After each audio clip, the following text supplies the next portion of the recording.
Magandang buhay mga bata! Ang babasahin naman natin ngayon ay ang mga salitang may pantig-ya.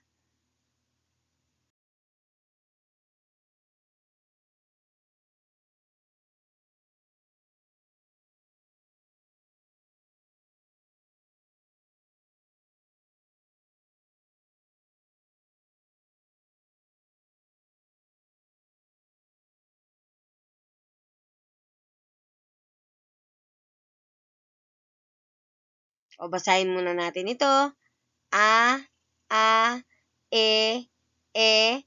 i, o, u, u. At ang mga pantig na nabasa na natin.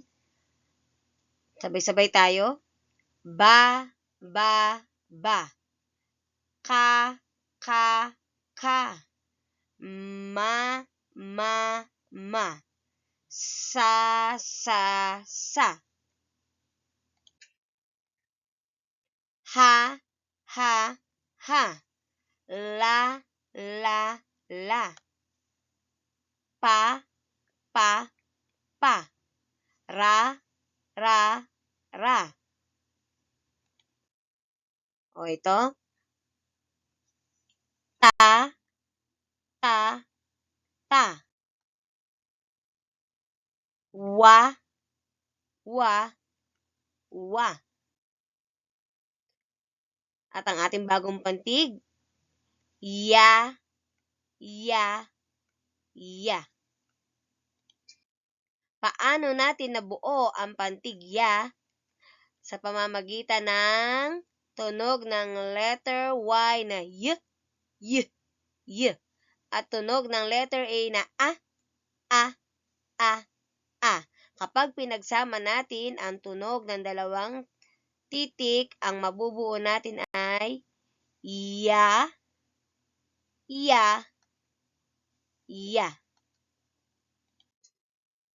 O basahin natin ulit. Ang mga may guhit, ang basa natin ay ya.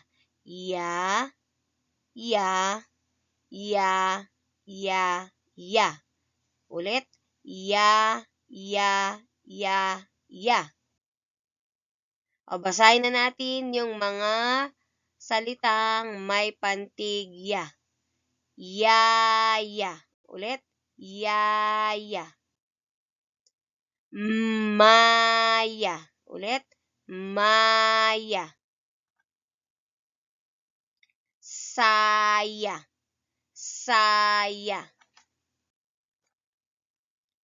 Kaya. Masaya. Ulit. Ulitin natin. Masaya. Malaya. Ulit. Malaya.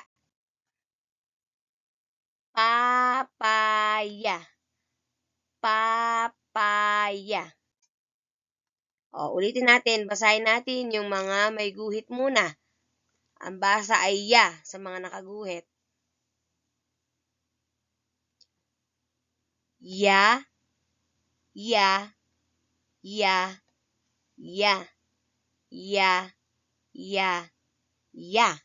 O, basahin na natin yung mga salita.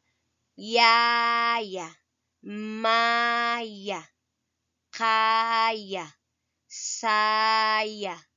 Malaya. Masaya. Papaya.